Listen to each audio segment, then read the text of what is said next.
Shalom, selamat pagi jemaat Rasuli yang dikasih Tuhan Yesus, yang dicintai Tuhan Yesus Kristus. Hari ini kita bersyukur kita masih dapat menerima firman Tuhan. Kita masih dapat renungan firman Tuhan meskipun singkat, hanya 5, 6, 7 menit. Tapi kita percaya segala pemberitaan firman bagi hidup kita, supaya kita semakin dibentuk dan disempurnakan oleh firman. Puji nama Tuhan, tema pagi hari saya akan memberitakan firman Tuhan, diberkati untuk menjadi berkat. Saya akan baca dalam 2 Korintus 9 ayat yang ke-8. 2 Korintus 9 ayat ke-8, saya akan bacakan di penerjemahan lain. Habis Allah berkuasa memberi kepada kalian berkat yang melimpah ruah, berkat yang melimpah ruah, berkat yang banyak sekali, supaya kalian selalu mempunyai apa yang kalian butuhkan. Apa yang kita butuhkan, ingat yang kita butuhkan. Bahkan kalian akan berkelebihan untuk berbuat baik dan beramal. Berkelebihan untuk berbuat baik. Jadi kalau kita diberkati Tuhan seperti gelas itu diisi air, berkelebihan itu akan tumpah.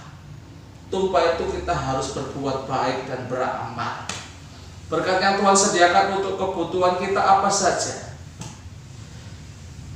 Tuhan akan melimpahkan kebutuhan pokok kita. Kita akan baca dalam 2 Korintus 9 ayat yang ke-10 dalam terjemahan lain. Allah yang menyediakan benih untuk si penabur dan makanan untuk kita. Makanan, ingat, Ia juga akan menyediakan dan memperbanyak yang kalian tabur. Dan apa yang kita tabur akan semakin banyak. Usaha apapun yang kita kerjakan akan semakin bertambah-tambah.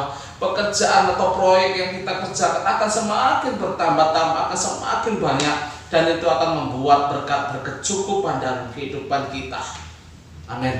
Supaya hasil kemurahan hatimu bertambah pula. Amin. Jadi Tuhan sediakan kebutuhan kita berlimpah-limpah. Kebutuhan pokok hidup kita itu berlimpah-limpah. Sekarang keuntungan orang yang menjadi saluran berkat. Keuntungannya itu apa saja? Orang yang bisa menjadi saluran berkat di saat dia diberkati Tuhan dengan segala berkecukupan, berkelimpahan dalam kehidupannya. Keuntungannya itu apa? Yang pertama, hidup berkecukupan dan dapat menyaksikan semua kebaikan Tuhan. Keuntungannya yaitu orang yang bisa menjadi saluran berkat kepada orang lain, yaitu hidupnya berkecukupan dan dapat menyaksikan semua kebaikan Tuhan. Kita baca dalam 2 Korintus 9 ayat 11 dalam bis.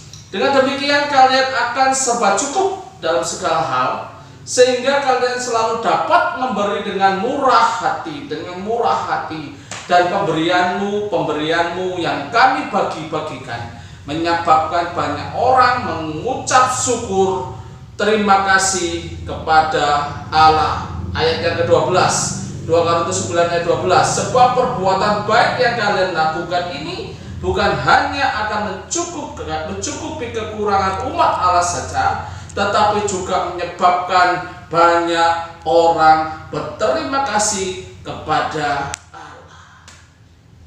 Banyak orang akan mengucapkan terima kasih kepada Allah, menyaksikan cinta kasih Tuhan, menyaksikan kebaikan Tuhan melalui hidup kita di saat kita menjadi saluran berkat. Yang kedua, keuntungannya kita akan didoakan semua orang. 2 Korintus 9 ayat 14 bis terjemahan lain, maka mereka akan mendoakan kalian dengan perasaan kasih sayang karena Allah sangat baik hati kepadamu. Kita akan didoakan banyak orang. Contoh saja, Bapak Ibu kalau di parkir luar pada saat makan di luar, Bapak Ibu biasanya parkir standarnya 5.000, Bapak Ibu kasih 10.000. Bapak parkir pasti mendoakan, tak dongakno yo akeh rezeki, akeh berkati, dikei kesehatan. Loh iya kan? Kita memberi dengan segenap hati, dengan kemurahan hati, itu banyak yang mendoakan Bapak Ibu. Oleh karena saat ini belajar menjadi saluran berkat. Jika kita tidak diberkati Tuhan banyak, berlimpah-limpah, jangan berkat itu kita simpan sendiri untuk pribadi hidup kita, tapi jadikan saluran berkat bagi orang lain. Yang ketiga, supaya kita dapat bersyukur pada Tuhan. Kita baca 2 Korintus 9 ayat 15, tetap dibis, hendaklah kita bersyukur kepada Allah atas pemberiannya yang luar biasa itu. Yang ketiga, yang kalah penting, kita tetap bersyukur. Kita dapat bersyukur kepada Tuhan buat segala pemberian Tuhan dalam hidup kita yang luar biasa, yang tidak bisa kita terima dengan akal logika kita, yang kita nggak bisa terima dengan pikiran kita. Berkat-berkat Tuhan baru dalam hidup kita, berkat-berkat Tuhan tercurah dalam hidup kita yang luar biasa. Oleh karena itu, diberkatilah kita untuk menjadi berkat bagi orang lain. Puji nama Tuhan. Tuhan Yesus memberkati kita semua. Haleluya. Amin.